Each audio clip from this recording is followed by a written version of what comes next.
Assalamualaikum warahmatullahi wabarakatuh. Selamat sore ya. Kita ketemu lagi di web keempat ya, web yang terakhir hari ini. Eh, Mudah-mudahan ada yang bergabung hari ini. Informasi web ini ada di e-learning ya hari ini. Eh, ya, selamat sore Nadil.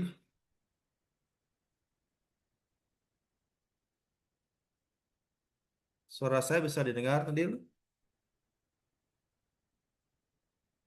Halo,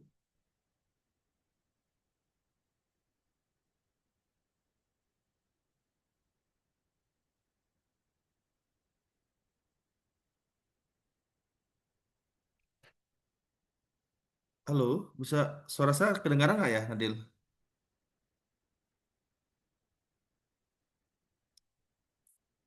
Halo,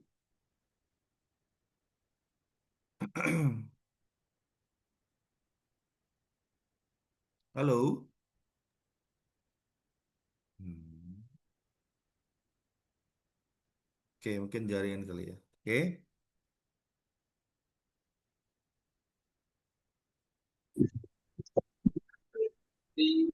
Ah, suara saya kedengaran Adil? Kedengaran, Pak. Oke. Oke. Kita mulai saja ya. Jadi sambil menunggu teman yang lain.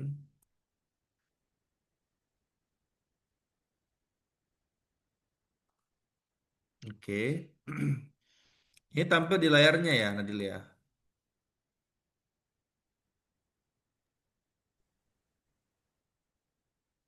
Kelihatan kok, Pak. Oke. Oke. Nah, di web yang ke terakhir hari ini, yang ke-14 ya, web yang keempat harusnya, dan ketiga di sisi saya. eh Hari ini sebenarnya kita lebih banyak diskusi sih sebenarnya ya terkait dengan eh, tugas ketiga yang Anda akan kerjakan gitu ya.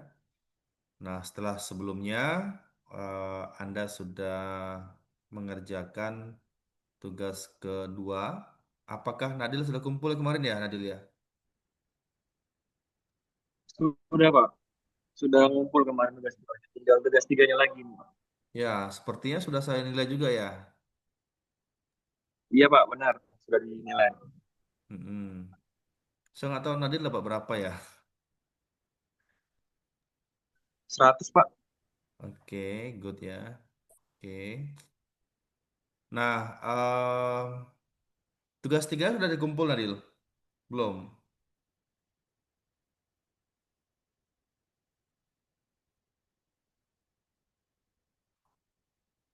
Oke, nah di tugas ketiga Belum, itu Pak. Belum ada waktu buat kerja. Nanti mungkin Pak, lagi. kenapa?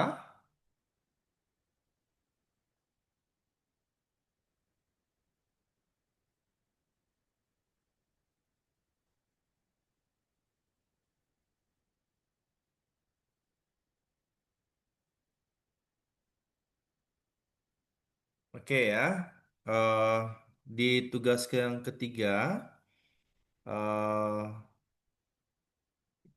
ya sekira hampir mirip dengan tugas-tugas yang sebelumnya ya. Baik tugas satu, tugas dua, dan tugas yang ketiga ini beberapa hal yang perlu diperhatikan dengan seksama sebelum mengerjakan soal, ya, mengerjakan dalam codingnya. eh ada beberapa penekanan yang Anda harus kerjakan di tugas ketiga ini, ya. Apa namanya ya? Tentu ada beberapa penerapan yang kemudian Anda harus sertakan atau implementasikan dalam tugas ketiga ini. Ya, jadi eh, Tugas ketiga ini nantinya ada beberapa implementasi yang Anda harus sertakan dalam menjawab atau dalam coding yang Anda bikin nantinya terkait dengan abstrak ya atau kelas abstrak.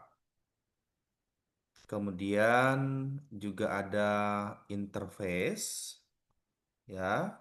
Interface ini, sorry, inheritance. Inheritance ini atau eh, pewarisan ya. Jadi inheritance, enkapsulasi, dan polimorfis ini sebenarnya adalah sifat-sifat kelas dan objek. Inheritance ini berkaitan dengan eh, pewarisan nama lainnya. Artinya sifat-sifat kelas itu dapat diwarisi. Diwarisi kemana? Ke kelas turunan. Begitu. Nah, nanti saya berikan contoh lah ya. Kemudian yang kedua adalah yang disebut dengan enkapsulasi. Nah, enkapsulasi ini dalam konsep kelas dan objek itu disebut dengan istilah wrapper. Wrapper itu apa ya? Pembungkusan. Artinya baik atribut atau dan metode dalam sebuah kelas Anda bisa batasi hak aksesnya. Nah, ada yang disebut dengan istilah hak akses privat, ada juga disebut dengan protected, ada juga disebut sebagai public, ada juga yang disebut sebagai default modify. Eh, jadi, kalau ketiga hal itu Anda bisa definisikan nantinya, apakah kita sebagai seorang programmer begitu ya, atau pengembang aplikasi, sorry, mengizinkan bahwa fungsi yang kita bikin itu bisa diakses dari dalam kelas saja atau bisa diakses di luar kelas ataukah juga bisa diakses di luar kelas dan di luar package. Nah, itu. Nah, nanti saya jelaskan bagaimana sebuah fungsi atau sebuah variabel atau atribut bisa diakses di mana saja, gitu ya.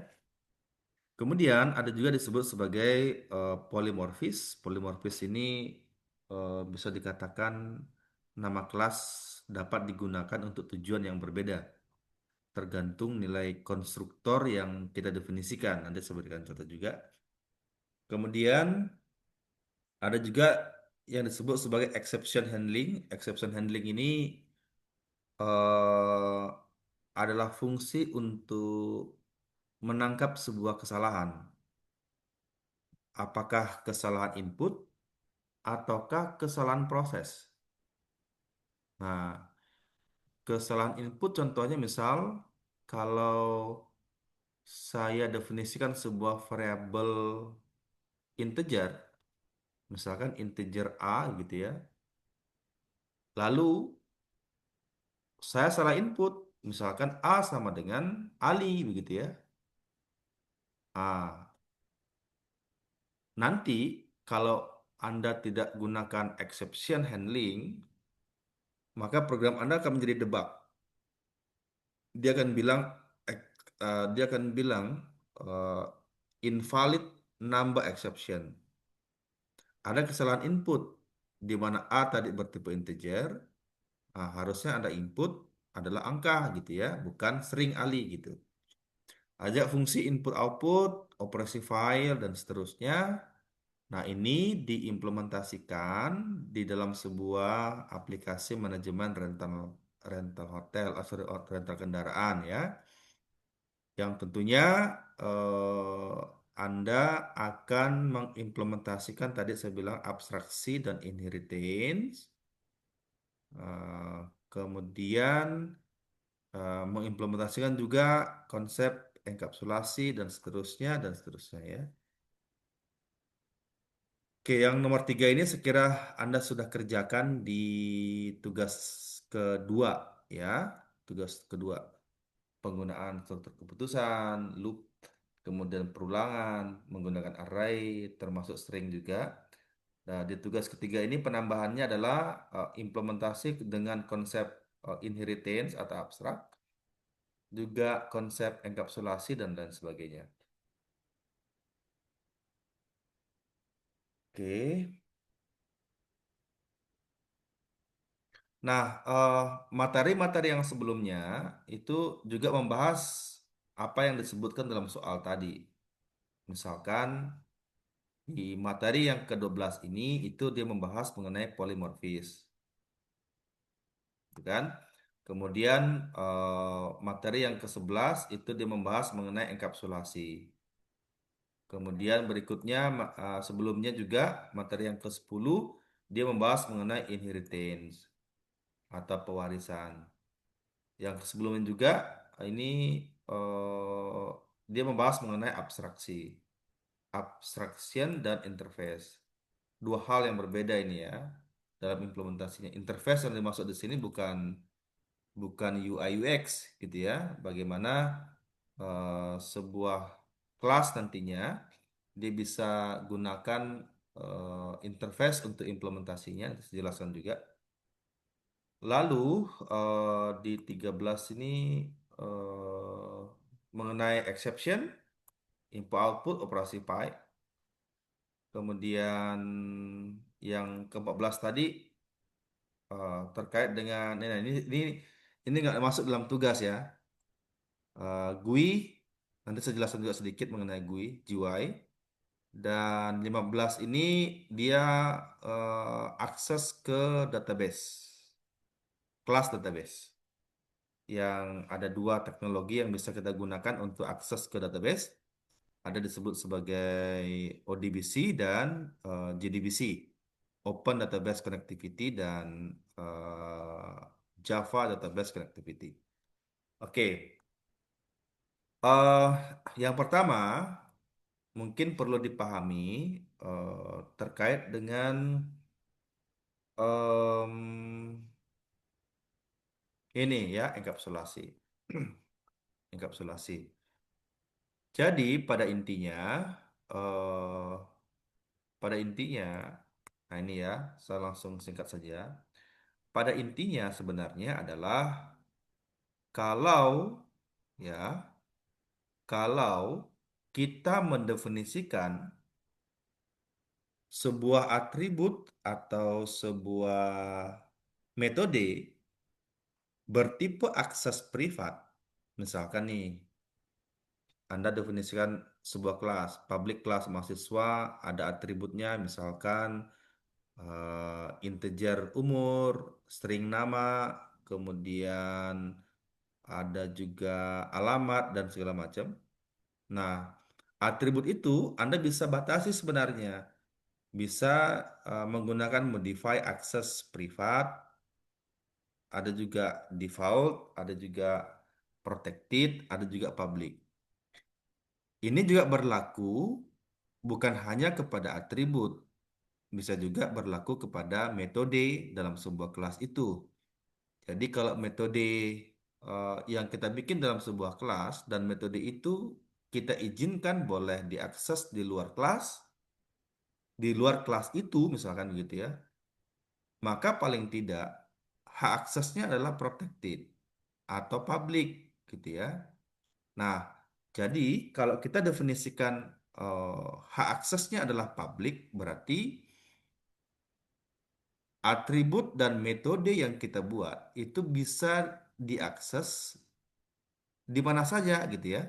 Bisa diakses dalam kelas, bisa diakses dalam package, bisa diakses di subkelas, bisa juga diakses pada package yang lain.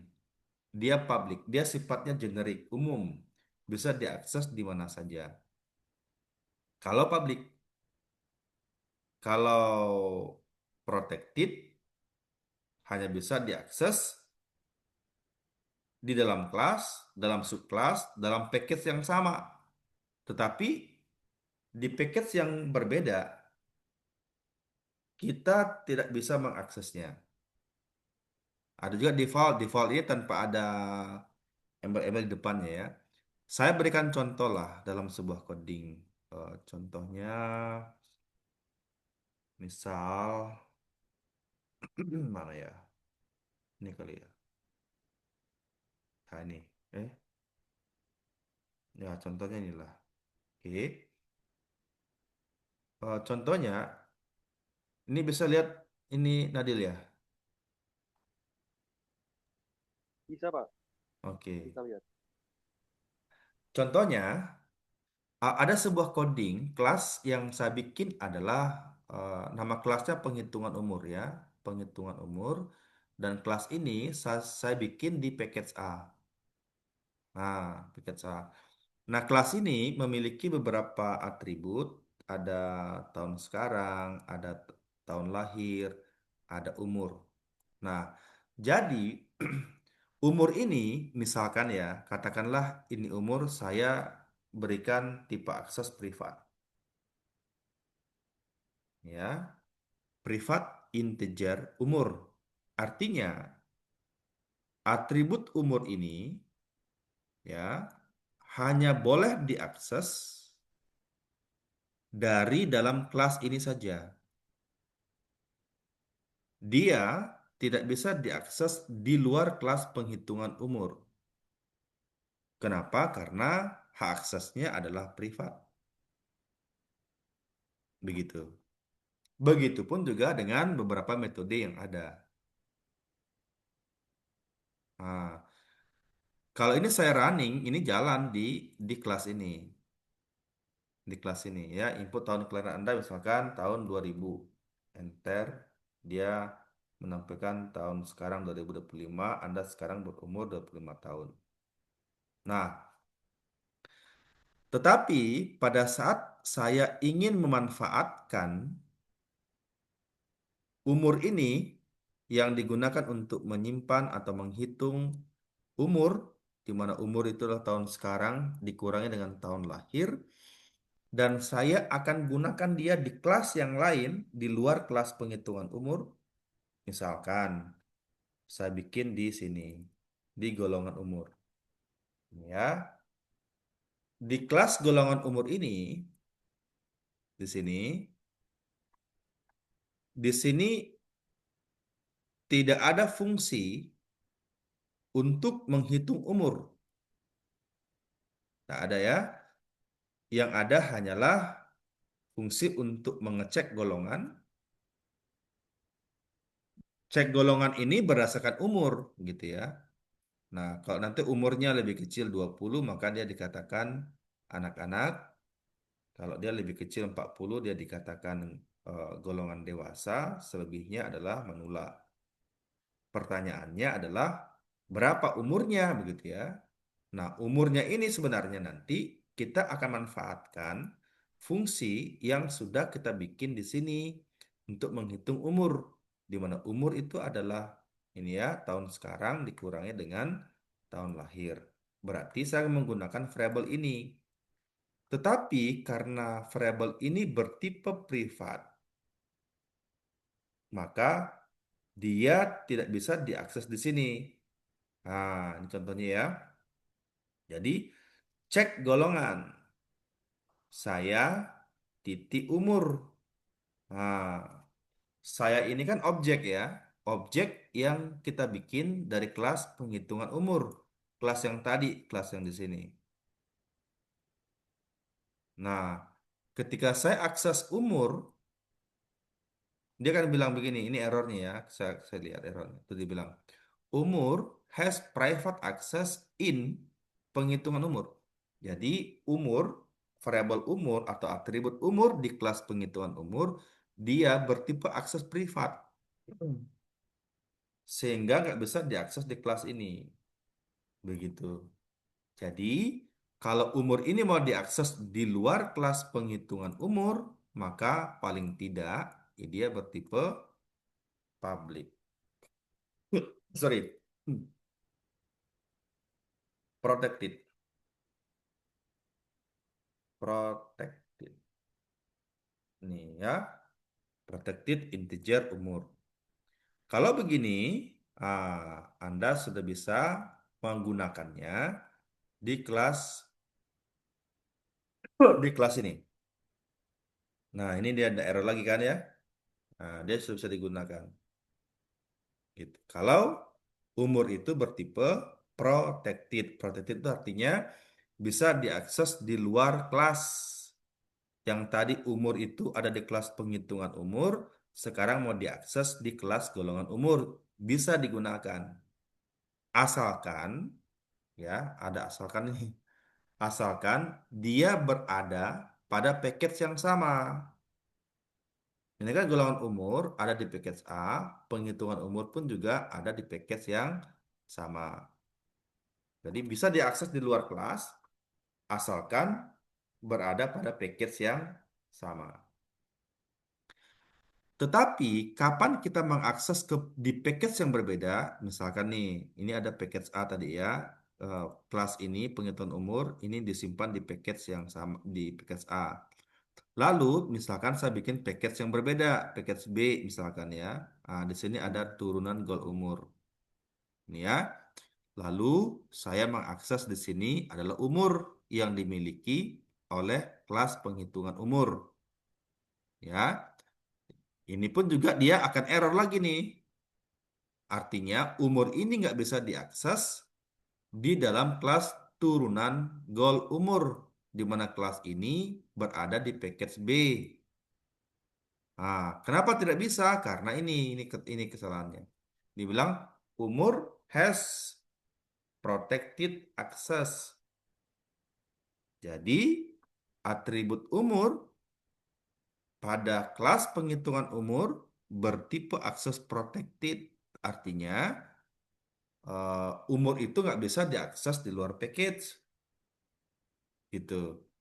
Nah, jadi kalau umur ini mau diakses di luar package, atau bahkan di luar kelasnya, maka di sini paling tidak dia harus bertipe akses public. Ini. Kalau dia public, maka umur ini bisa digunakan di semua kelas, di semua package, termasuk di sini. Nah, sekarang ini sudah benar, nggak salah lagi. Gitu ya. Nah, itu yang disebut dengan enkapsulasi, wrapper, pembungkusan. Jadi, eh, sebuah atribut dan sebuah metode bisa diakses dengan berbagai cara. Ya, yang tadi sudah saya katakan, kalau Anda definisikan dia public, maka dia bisa diakses di mana saja. Mau di package yang lain, di dalam subclass, atau dalam package yang sama, dan lain sebagainya. Nah, ini yang perlu diingat ya, terkait dengan modify, apakah bisa diakses di mana saja, dan lain sebagainya. Itu yang disebut sebagai enkapsulasi. Oke. Nah, kemudian yang kedua terkait dengan inheritance. Nah, inheritance atau pewarisan, ya, pewarisan ini ini contohnya ya.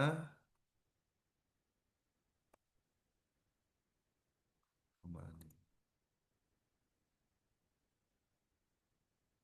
Nah, ini ya inheritance. Inheritance itu ini ya, sifat-sifat kelas, atribut, dan metode dapat diwariskan. Kemana? Tentu ke kelas turunan.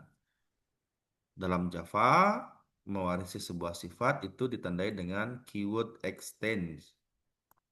Contohnya, ini public class A, atributnya ada XY, metodenya cuma ada satu, tampil XY.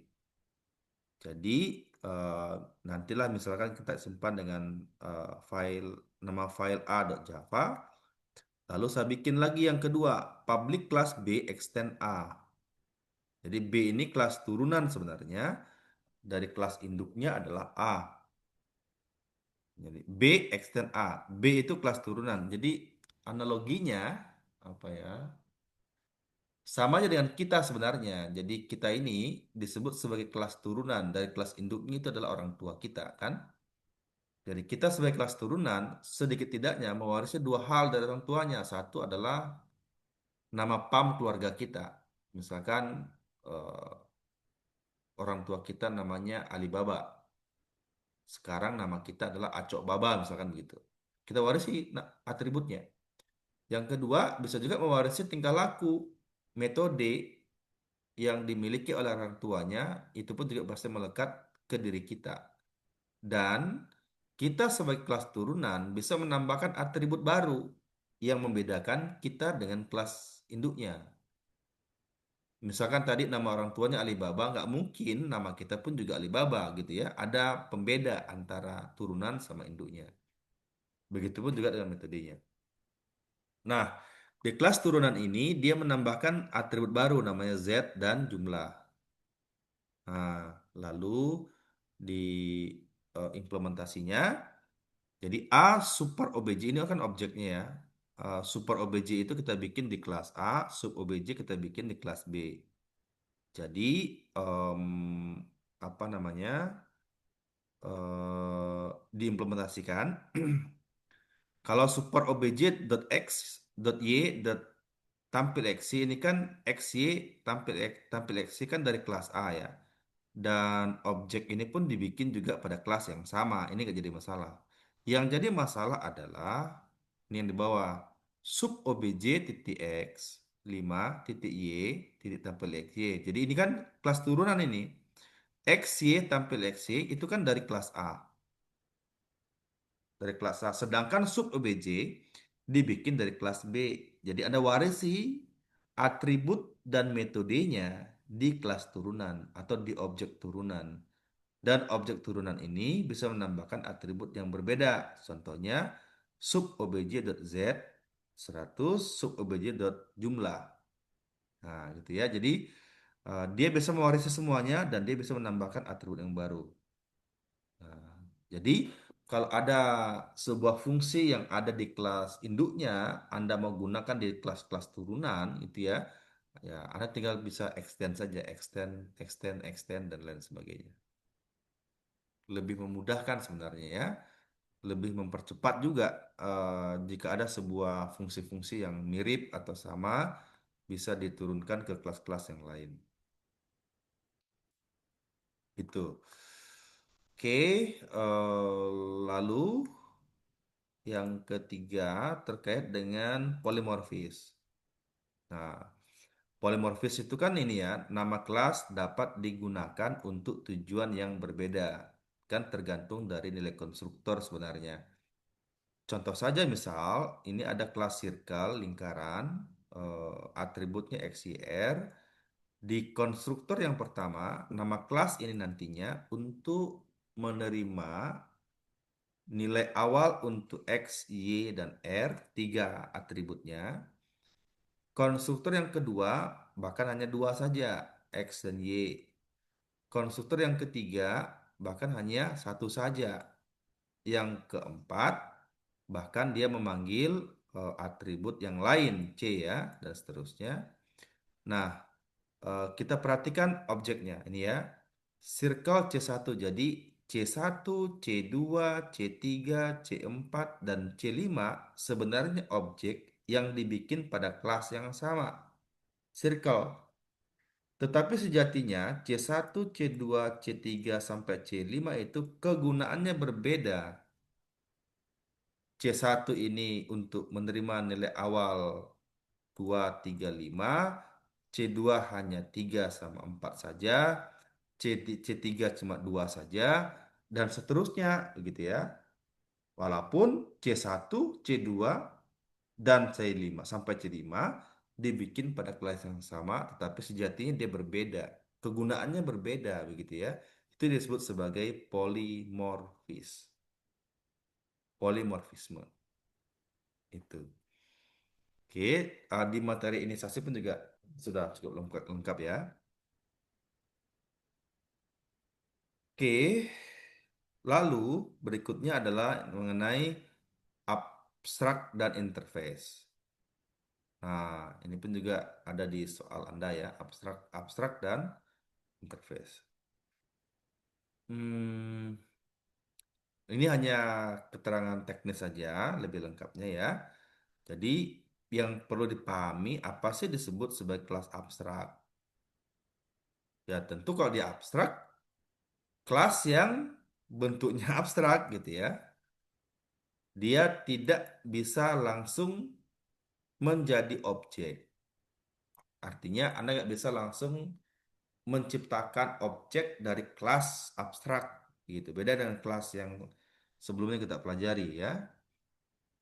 Nah, sebuah kelas abstrak agar dapat disebut sebagai abstrak kelas atau kelas abstrak setidaknya memiliki satu atau lebih metode abstrak. Nah, metode abstrak adalah metode yang tidak memiliki implementasi atau tidak ada bentuk konkretnya. Hanya ada buka dan tutup kurung saja. Saya berikan contoh di sini ada nggak ya? Ah, ini contohnya misalnya. Nah, nih. Oke. Ini ada kelas diagram. Namanya save ya. Mungkin juga ada di inisiasinya ini. Save. Dari kelas save ini ada turunannya, ada circle dan ada triangle atau segitiga. Ini kan lingkaran, ini segitiga. Ini kan kelas bentuk ya. Ini ada atributnya, ada metodenya, begitupun juga dengan kelas segitiga dan kelas lingkaran. Nah, codingnya seperti ini. Dibikin public abstract. Nah, dia pakai abstrak ya. Jadi kelas shape itu adalah kelas abstrak. Nah, di kelas shape ini ada satu atribut namanya color. Ini konstruktornya, sorry, ini metodenya set color. Ada juga get color. Tapi paling tidak shape ini disebut sebagai kelas abstrak. Paling tidak, dia memiliki satu metode yang bersifat abstrak. Contohnya ini, abstrak, float, get, area. Metode abstrak tadi sudah disampaikan, ya. Nah, metode abstrak adalah metode yang tidak memiliki implementasi atau tidak ada bentuk konkretnya, hanya ada buka dan tutup kurung saja. Ini ya. Beda dengan ini kan metode metode konkret ini ya. Jadi color, return color, set color, ini adalah color, dot color dan lain sebagainya. Nah, lalu saya bikin kelas yang ketiga. Kalau kita melihat ini kan kelas circle ini adalah kelas turunan dari save. Begitupun juga kelas segitiga adalah turunan dari save. Nah, kita lihat codingnya. Public class triangle extend save. Jadi kelas ini turunan dari save. Dan di kelas segitiga ini dia menambahkan atribut bersifat privat, tipe datanya float, base, alas, height tinggi, alas dan tinggi untuk di segitiga ya. Ini adalah konstruktornya. Nilai awal nanti diberikan untuk alas berapa, tinggi berapa ya. Nah, di kelas turunan dia bisa mengoverriding metode yang sama yang dimiliki oleh kelas induknya. Tadi kelas induknya metodenya adalah get area.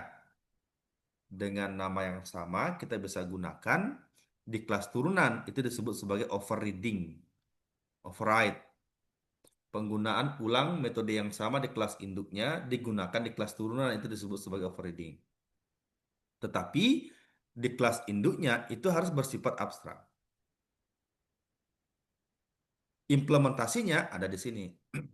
Jadi get area sama dengan dia bilang return. 0,5 kali alas kali tinggi. Hasil komputasinya ini akan di return ke get area. Lalu saya bikin lagi yang kedua. Circle extend save.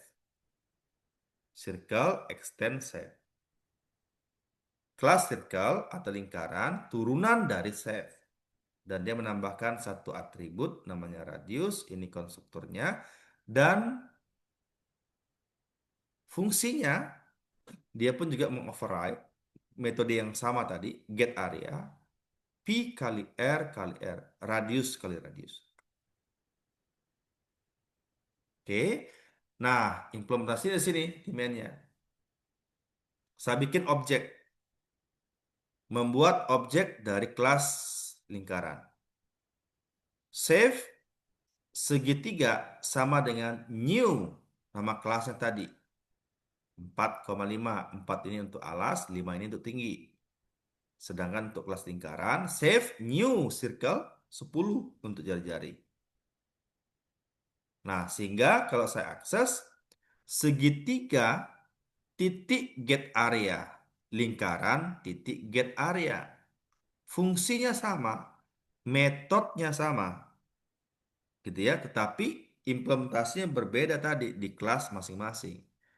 Get area di sini rumusnya adalah seper apa 0,5 kali alas kali tinggi, sedangkan ini lingkaran get area di sini adalah pi kali r kali r. Itu yang disebut sekali lagi eh, di kelas induknya. Nah, di kelas induknya biasanya kelas induk ini dia bersifat generik, bersifat umum yang nanti bisa di breakdown ke kelas-kelas turunan begitu. Di kelas-kelas turunan itu yang disebut sebagai abstrak. Abstrak. Sedangkan interface sendiri eh, ini ya, mana ada interface di sini ya. Nah, ini interface ya. Interface. Hmm, Nah, yang perlu digarisbawahi adalah interface itu tidak sama dengan UI UX ini ya. Ini itu berbeda dengan user interface. Kalau dalam konsep UI UX, user interface itu adalah antarmuka pengguna yang dibuat agar pengguna dapat berinteraksi dengan program komputer. Jadi dalam Java, interface itu ya ini bentuk mirip kelas di mana di dalamnya terdiri dari kumpulan metode kosong dan konstan. Interface tidak dapat dibuat objek namun dapat diimplementasi. Jika kelas menyatakan satu objek, maka interface pada umumnya menyatakan kemampuan seperti readable, dapat dibaca, dapat dijalankan, comparable dapat dibandingkan. Gitu. Jadi kalau kelas sekali lagi menyatakan suatu objek, gitu ya, karena sekali lagi objek itu dibentuk dari eh, apa namanya prototype yang sudah ditetapkan oleh kelas. Sedangkan interface itu nyatakan kemampuannya dia, apakah bisa dibaca, dijalankan, dan lain sebagainya. Contohnya ini,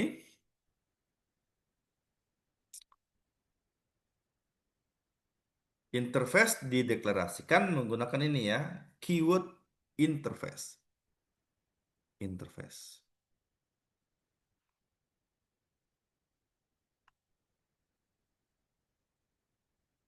Contoh,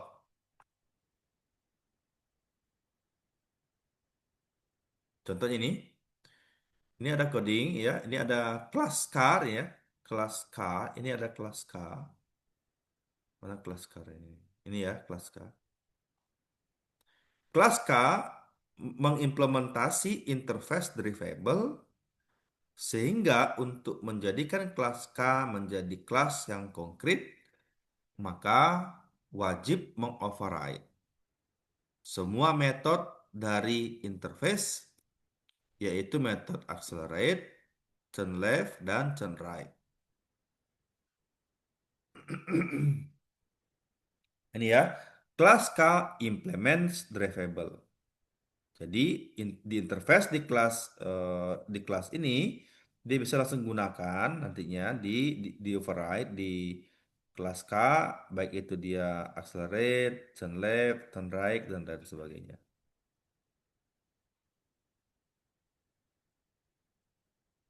Oke. Nah, contoh yang lain misalkan ini ya, kelas horse. Jadi pada kelas horse nantinya, jadi kelas horse ini kan sebenarnya ada kelas turunan ya. Kelas turunan dari kelas animals, kelas binatang. Jadi kuda ini turunan dari kelas binatang. Selain dia bisa mewarisi apa yang dimiliki oleh kelas animals, horse pun juga ya, horse pun juga bisa mengimplementasikan interface drivable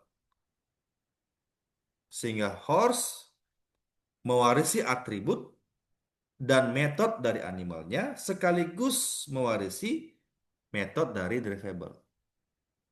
Accelerate, turn left, turn right. Karena di Java kita nggak bisa bilang begini, public class extend extend A, extend B, nggak bisa ya, nggak bisa extend A, extend B nggak bisa. Yang bisa adalah bisa di extend A, implements interface-nya apa? Nah gitu bisa. Eh, contohnya, contohnya nih ya, kasih besar. Contohnya ini, hmm, nih ya, class horse extends animals, implements drivable. Jadi di kelas horse ini nantinya bisa mewarisi atribut dan metode dari kelas animals, termasuk juga metode dari interface drivable. Baik itu accelerate, turn left maupun turn right-nya. Gitu. Oke, nah nanti sudah bisa kebayang nih ya untuk mengerjakan tugasnya, tentu mengimplementasikan kedua hal ini. Oke.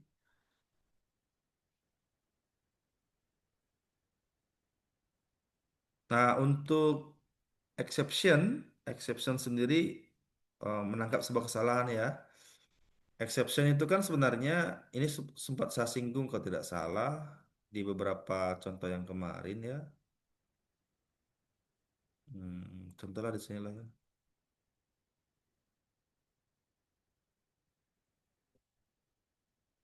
Contoh exception.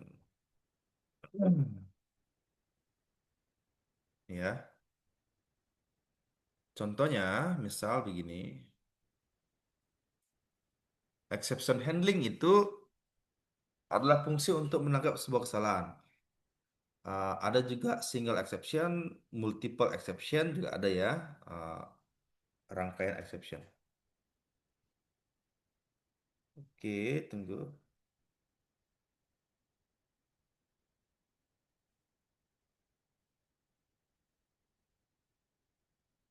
Oh, tunggu, bentar ya.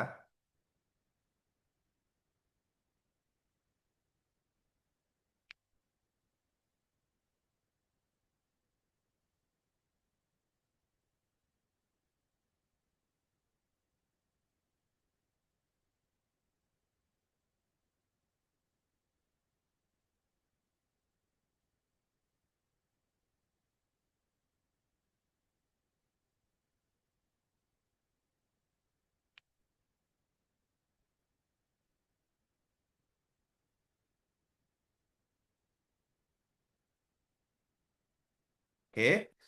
Nah, contohnya misal, katakanlah saya definisikan variabel bertipe integer, integer A. Nah, gitu ya. Exception itu ditandai dengan keyword try. Try, try, ini ya. Exception, try catch, catch, exception E itu parsing nilai errornya ya.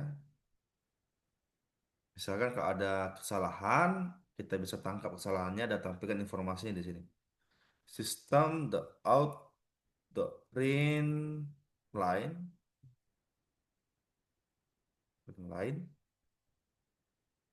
ada kesalahan. Apanya yang salah? Ah, ini kita parsing E titik to string E. Misalkan, em,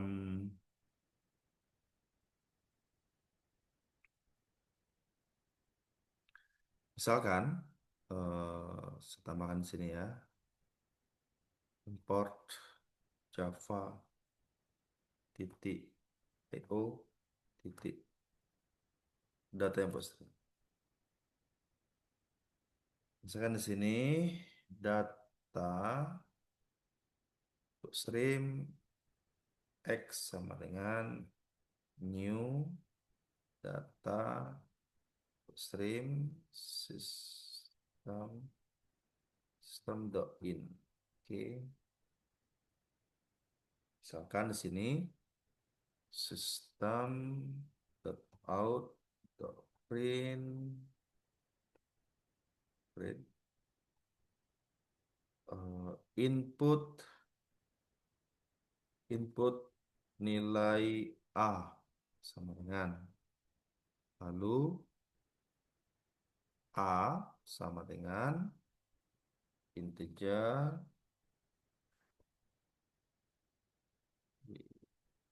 integer integer titik parse integer x titik read line.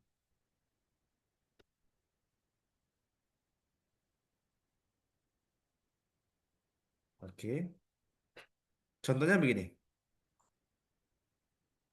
Input nilai A. Kalau saya input nilainya 3, lalu saya enter, ini nggak jadi masalah. Kenapa nggak jadi masalah? Karena 3 itu adalah angka. Angka. Number. Sedangkan A bertipe juga bilangan number. Integer kan bilangan bulat ya. Ini nggak jadi masalah. Nah, ketika saya input nilai, ini kesalahan input ya. A-nya Ali, lalu saya enter. Nah, ini fungsinya try, catch, exception. Dia akan tangkap kesalahannya, dia enter ini ya, dia akan bilang, oh ada kesalahan. Apa yang salah? Dia akan tampilkan itu juga. Dia bilang number format exception for input string Ali. Ada kesalahan format inputan. Yang kamu input adalah nilai string, sedangkan A itu bertipe integer. Itu kesalahan input. Ada juga mungkin kesalahan proses, misalkan eh, koma B, koma C. Lalu katakanlah di sini saya akan input nilainya, input nilai B, hmm, lalu B sama dengan Oke, readline. Lalu saya tulis A dibagi B, C sama dengan A dibagi B. Oke, contohnya inputannya benar. Misalkan 6, enter, ini 2 enter. Oh, saya tampilkan di eh,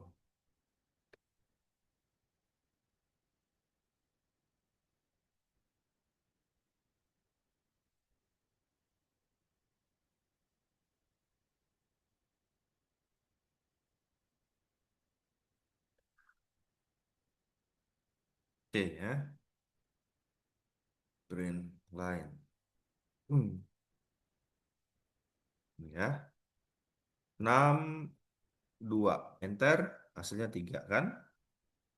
Nah, kemudian saya running lagi, inputannya benar, 6, 0. Saya enter, dia salahkan ya, ada kesalahan proses. Inputannya benar, 6, 0, tetapi ketika diproses, dia kan bilang arithmetic exception slash by zero. Pembagi tidak boleh nol. Itu kesalahan proses. Ya, karena pembagi tidak boleh bernilai nol. Nah, hal-hal seperti ini dalam Java itu ditangani dengan fungsi namanya exception handling. Fungsi untuk menangkap sebuah kesalahan. Apakah kesalahan input, kesalahan proses, dan lain sebagainya. Dan jenis-jenis ini pun tidak banyak ya. Ada exception, exception, number format exception, ada number format exception, ada array format exception, gitu ya, untuk menangkap sebuah kesalahan inputan di array dan masih banyak jenis-jenis exception yang lain.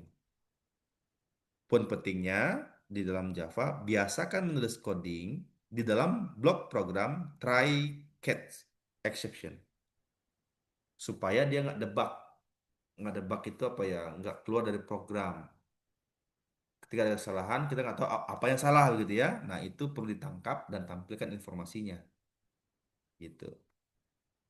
Nah, saya kira dengan penjelasan itu Anda sudah bisa menjawab soal tugas ketiganya. Tugas yang terakhir ini, tugas ketiganya. Nah, mana tadi? Di pertemuan ke-12.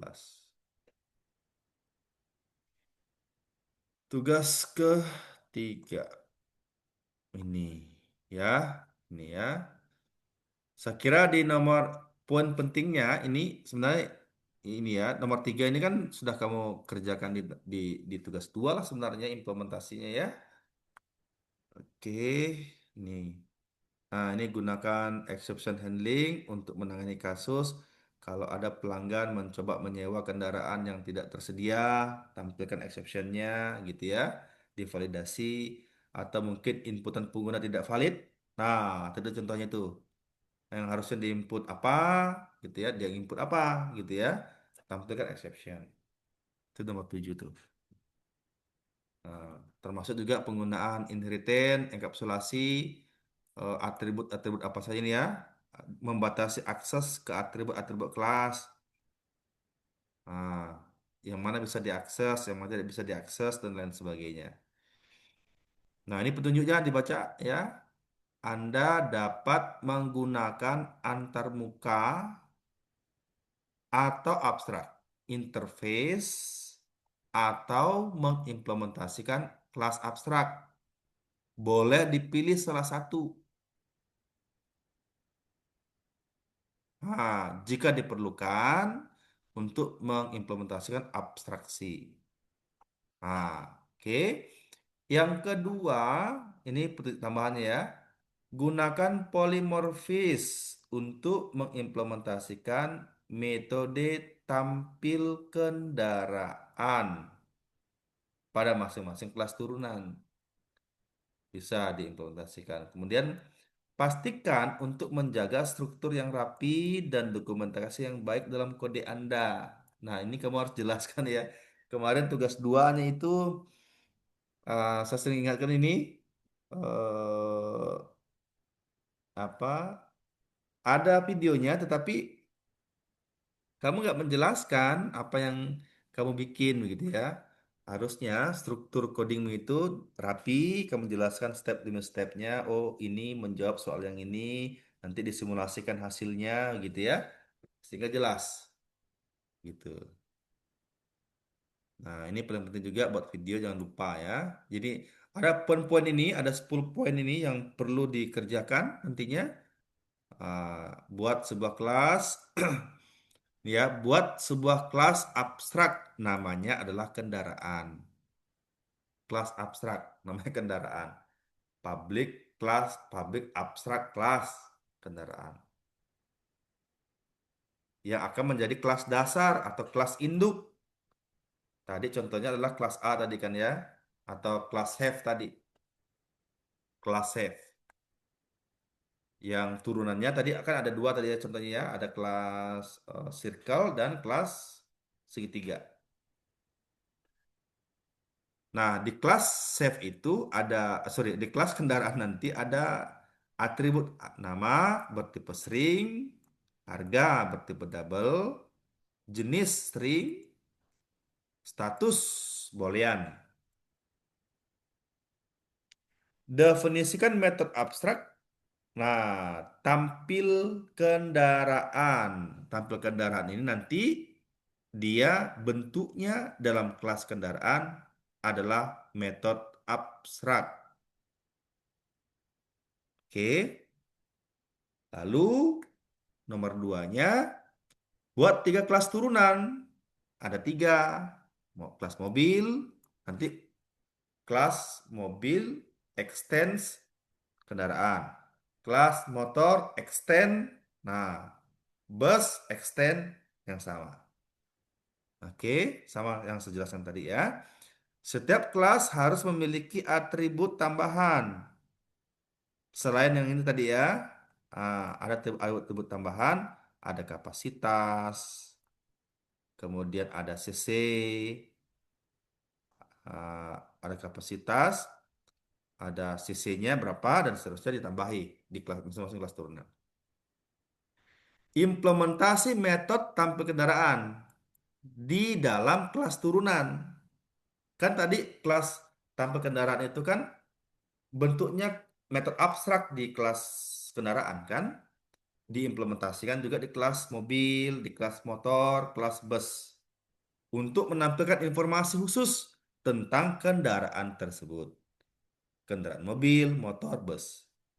Nah, tadi sudah saya jelaskan contohnya. Mudah-mudahan bisa disimak tadi ya. Nah, buat kelas rental kendaraan, nah ini ada kelas rental kendaraan yang akan digunakan untuk mengelola semua kendaraan yang dapat disewakan. Nah, kok tadi saya berikan nama apa tadi dia di kelas apa tadi dia turunan ya, inheritance semua tadi itu.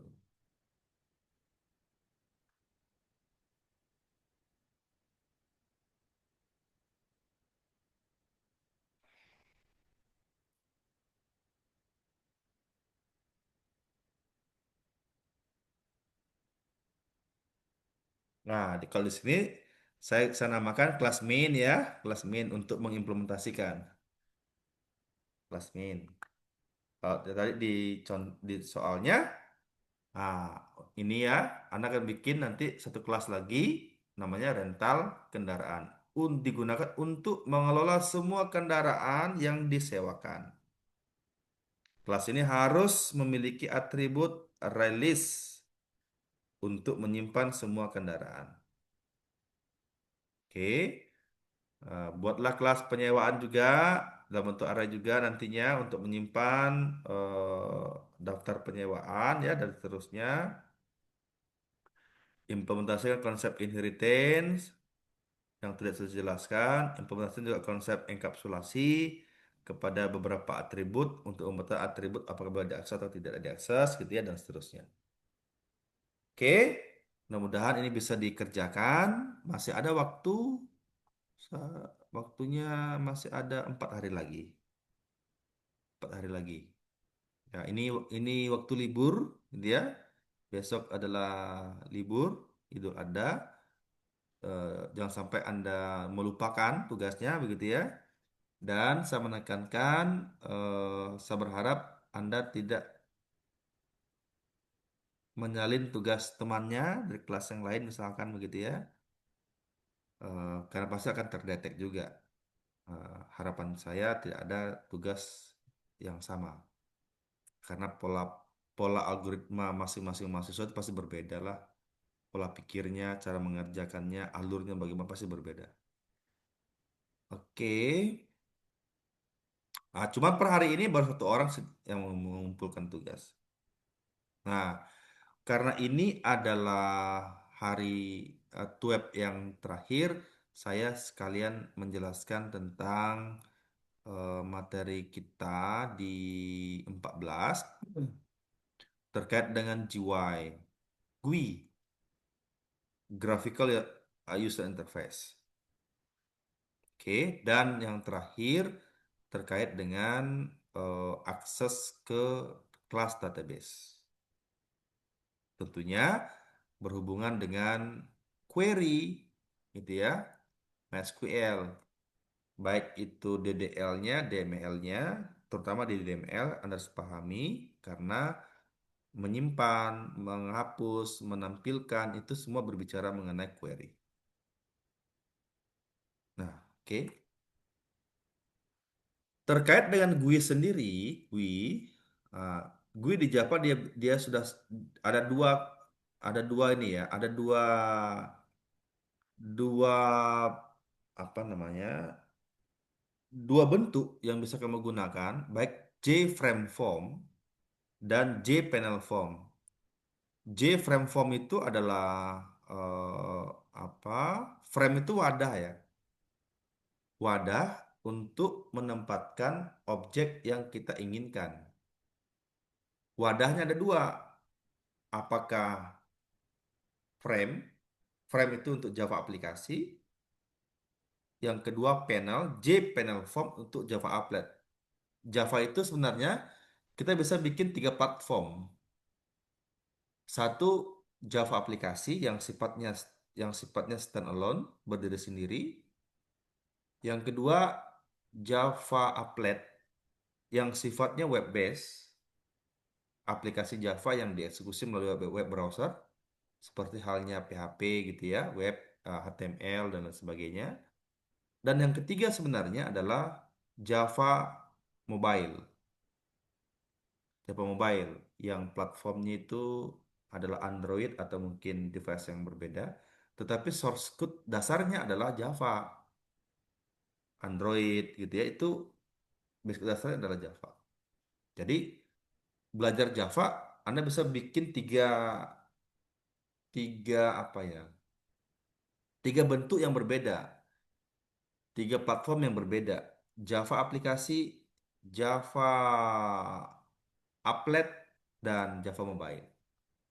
Nah, di mata kuliah ini kita fokusnya ke Java Java aplikasi yang sifatnya standalone. Anda bikin codingnya running jalan, gitu ya. Nah, yang bagian terakhir ini itu adalah saya berikan contoh untuk GUI-nya ya, JFrame Form. Cuman form contoh. Nah, ini interface-nya seperti ini. Ini ya, interface-nya. Jadi dia sudah menyiapkan begitu banyak objek yang sudah siap pakai sebenarnya. Mulai dari swing container, swing control, swing menu, swing window, dan lain sebagainya. Dan kita bisa menambahkan objek yang belum ada di NetBeans. Contohnya ini JDate Chooser, JDate Chooser. Ini mungkin di NetBeans belum ada ini pasti. Nah, ditambahkan download library-nya, embedded ke dalam NetBeans gitu ya. Dan masih banyak lagi objek-objek yang sudah siap pakai. Oke, misalkan ya, ini mudah banget ini contohnya. Misalkan saya bikin eh, ini ada label, mana labelnya ya? Oke, ini label. Ini kamu tinggal konfigurasi doang nih. Ini propertiesnya bisa diganti di sini menjadi teksnya apa gitu ya. Ini misalkan atau bisa juga diklik kanan di sini edit text. Misalkan ini contoh sederhana. Ini pun juga bisa dikonfigurasi fontnya apa, eh, tebal kah, bold kah, italic kah gitu ya, atau size-nya bisa besar gitu. Hmm. Contoh yang lain, misalkan ini juga saya pilih, misalkan ini adalah klik kanan, so nilai, sorry, nilai satu ya, nanti ini inputannya saya pakai text field, Ya. Nah, ini juga bisa di copy ini sebenarnya mempercepat ya. Ctrl C, ini copy aja. Ini copy lalu paste. Mana paste ini? Paste kan? Oke, paste lagi satu kali. Nah, oke. Lalu mungkin ada button nih, tinggal diklik and drag saja. Ini bisa diganti menjadi misalkan ini namanya hitung. Lalu ada lagi misalkan di sini ada klik kanan clear ya. Yang paling penting sebenarnya dalam desain ini adalah nama objek. Ini defaultnya namanya ini JTextField 1, ini namanya JTextField 2. Anda boleh ganti. Klik kanan change variable name. Misalkan ini adalah namanya nilai 1. Ini juga diganti namanya, nama objeknya nilai 2. Ini diganti juga namanya hasil. Ini tadi teksnya apa ya? Hitung ya. Eh, hitung. Oke. Ini nama objeknya diganti hitung. Oke. Ini ini diganti juga namanya hapus. Sorry. Nama objeknya saya bikin hapus. Oke. Lalu ini saya double klik. Sorry. Nah, kita lihat strukturnya ya. Ini kan hasilnya begini nih, ya. Nanti hasilnya begini ya kalau kamu kompilasi. Oke. Struktur codingnya seperti di atas, seperti yang sasar ini. Saya hapus dulu yang nggak penting. Oke. Oke. Oke. Oke ya. Jadi ini adalah form contoh. Nama kelasnya form contoh. Extends JFrame. Jadi kelas ini adalah turunan dari frame. Sehingga di kelas ini Anda bisa menggunakan semua objek yang dimiliki oleh frame. Apa itu? Ini semua. Oke. Nah, kemudian yang kedua, public form contoh. Ini adalah konstruktor. Jadi, apapun coding yang kita bikin dalam blok program ini akan menjadi baris pertama yang akan dieksekusi oleh Java. Contohnya di sini sudah ada suatu fungsi namanya init komponen. Apa ini fungsinya? Ada di sini nih, ini ya. Ini fungsinya. Nih, ini codingnya tuh. Fungsi untuk membuat objeknya, konfigurasinya, gitu ya. Jadi semua apa yang kita desain tadi, semua codingnya akan tersimpan di sini otomatis. Nah, kalau saya running ini hasilnya begini. Ini ya, ini. Tetapi kalau saya enable ini enable, maka hasilnya ini. Hasilnya apa nih? Hasilnya kosong ya. Kenapa kosong? Karena semua konfigurasi yang kita desain di sini tadi, pakai ini, namanya begini gitu ya. Semua tersimpan di di method ini, init komponen gitu. Nah, misalkan nanti kalau saya kompilasi, maka objek ini dikosongkan, dikosongkan, dikosongkan, dan kursor aktif di sini. Nah, misalkan saya bikin fungsi void kosong kosongkan objek. Apa yang dikosongkan tadi nama objeknya? Namanya ada apa tadi? Nilai satu. Titik set text. Set text itu fungsi untuk memberikan nilai kepada objek text field tadi ya. Kosong.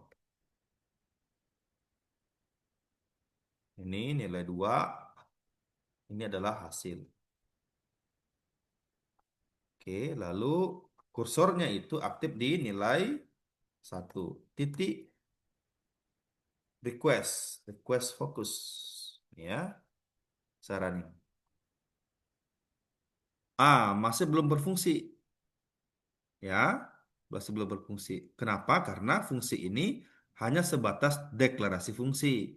Kapan dieksekusi? Kalau saya bilang ketika di running langsung dikerjakan, maka panggil dia di sini, di fungsi ini namanya kosongkan cek running. Nah, ini kan sudah kosong kan? Dan kursor aktif di text field satu atau nilai satu. Oke, lalu saya bikin dua di sini, tiga hitung. Nanti hitungnya adalah dua, misalkan dua tambah tiga hasilnya di sini. Berarti eventnya itu codingnya ada di sini. Kita lihat.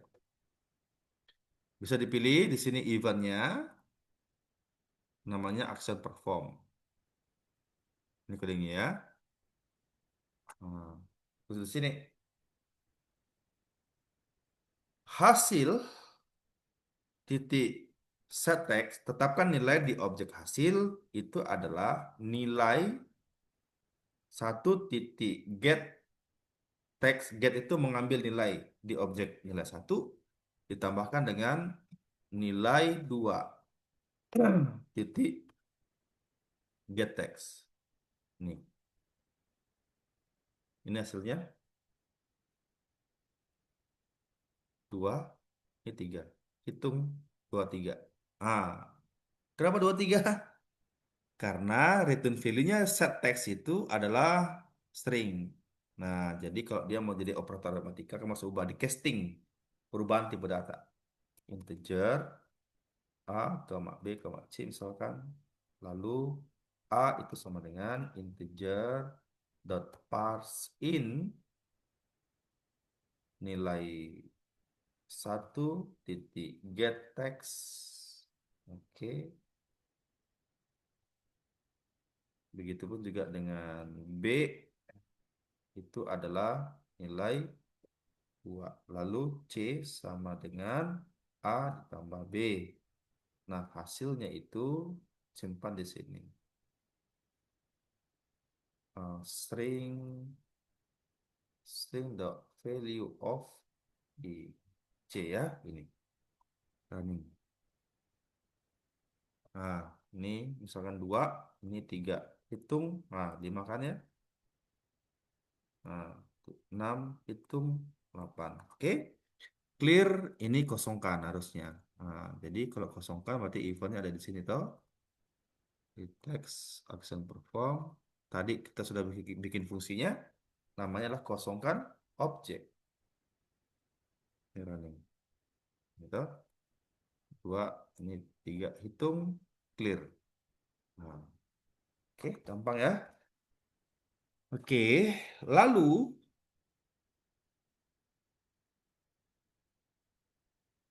mudah-mudahan bisa diikuti. Ehm, lalu, yang terakhir adalah akses ke database. Akses ke database. Saya kasih pengantar mengenai bagaimana akses ke database.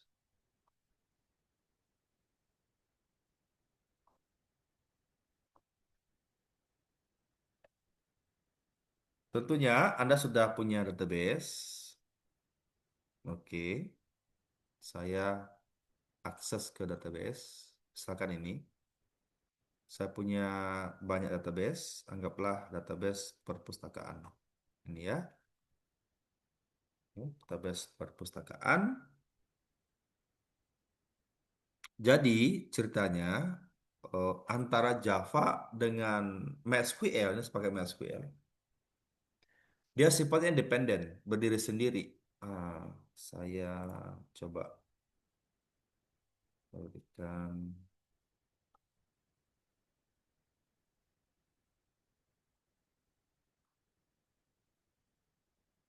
hmm, Nah, ini ya. Kalau database ini ya, eh, analoginya beginilah. Nah, ini ya. Jadi Java itu sifatnya independen. Jadi antara Java dengan server database-nya, katakanlah kita pakai MySQL, Oracle, SQL, Microsoft SQL Server dan lain-lain, RDBMS-nya ya. Kamu pakai apa, terserah. Nah, antara Java dengan RDBMS-nya, dia berdiri sendiri. Nah, agar bisa berkomunikasi antara Java dengan ini, begitupun sebaliknya, ini ya, dia butuh jembatan penghubung di dalam Java disebut sebagai driver. Ada dua teknologi yang bisa digunakan, ada ODBC, Open Database Connectivity, dan yang kedua adalah JDBC. Sudah ada API-nya, Application Programming Interface, ada Mi API-nya yang kamu tinggal embeddedkan dalam NetBeans. Pakai saja API-nya untuk koneksi ke database. Jadi, tahapannya tahapannya tahapannya adalah ini. Nah, tahapannya ini. Nah, ini tahapannya. Jadi, tahapannya ada tiga sebenarnya. Yang pertama dia harus mengenali nama driver yang digunakan. Ini ya, nama driver yang digunakan. Apakah ODBC atau JDBC? Kalau nama driver sudah dikenali, baru kemudian kita bisa membuat koneksi ke database melalui class connection. Kalau database-nya sudah berhasil koneksi, barulah kemudian kita bisa bikin statement query. Apakah query insert, query update, delete, select, dan lain sebagainya. Nah, cuman perlu diperhatikan, dalam Java ada dua query yang dibedakan. Ada query untuk membaca dan query untuk menulis. Karena mengeksekusinya berbeda caranya. Ada disebut sebagai eksekusi query. Ini digunakan untuk membaca. Apa query membaca sih? Select. Select kan membaca ya. Select dengan berbagai clause yang ada. Select where, group by, having, join, like, in, select join. Join ini ada banyak lagi tuh. Inner join, cross join, left other join, right join, dan lain sebagainya. Nah, dia pakai namanya eksekusi query. Sedangkan perintah ini digunakan untuk query menulis. Contohnya apa? Insert, update, delete. Nah, itu menggunakan eksekusi update. Oke. Contohnya,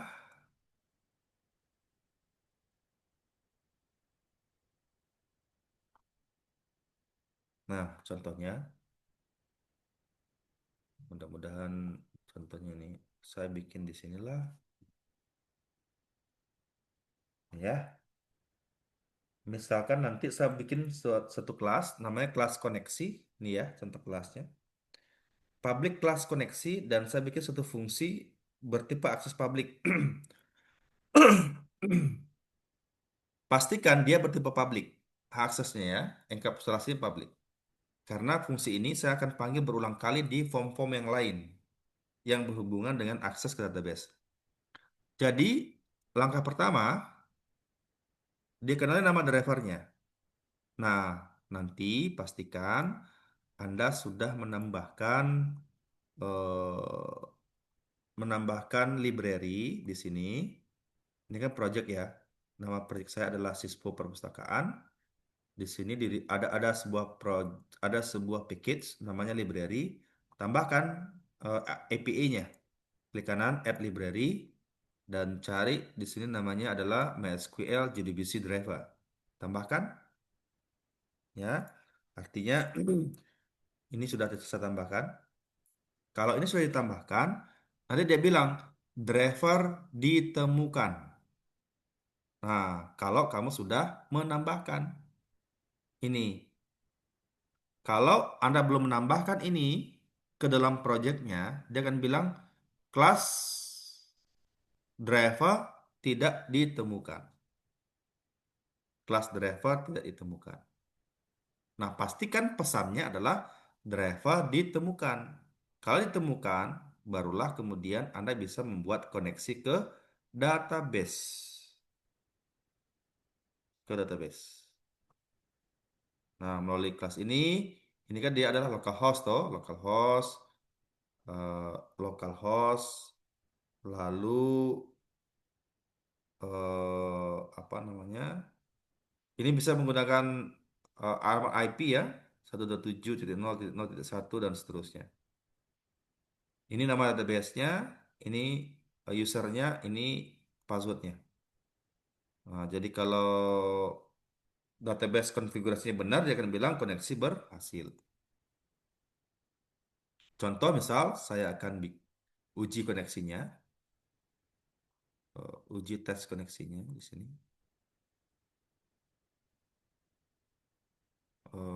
Di sini mana dia ini? New JFrame form. Oke, saya akan bikin satu button. Oke, nah ini koneksi kita bikin objek ya di kelas koneksi tadi. Misalkan connect dengan new koneksi. Lalu connect titik get koneksi. Oh, besar ya. Oke, get koneksi database. Ya, running. Saya klik ini ya. Dia akan bilang di bawah sini.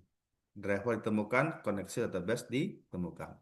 Kalau sudah ditemukan, barulah Anda bisa membuat form apapun. Ini ya, form biodata misalkan. Kalau saya running, nantinya dia akan eksekusi. Ini ya, tampilkan, simpan, edit, hapus, cari, refresh, dan sebagainya lah. Itu ada di materi ini, inisiasi juga. Oke, oke, itu mungkin ya. Jadi pentingnya adalah silakan kerjakan tugasnya dengan maksimal. Tugas ketiganya gitu ya. Eh, ini materi tambahan sebenarnya dan harapannya Anda sudah bisa mengakses ke GUI dan kelas database. Begitu. Oke, sekarang itu dulu Nadil ya. Iya, Pak. Oke, harapannya tugasnya jangan dilupakan. Iya, Pak. Aman. Ya, Mungkin besok lah, Pak. oke. Oke ya. Sekarang gitu, selamat sore Nadil. Sore, Bapak.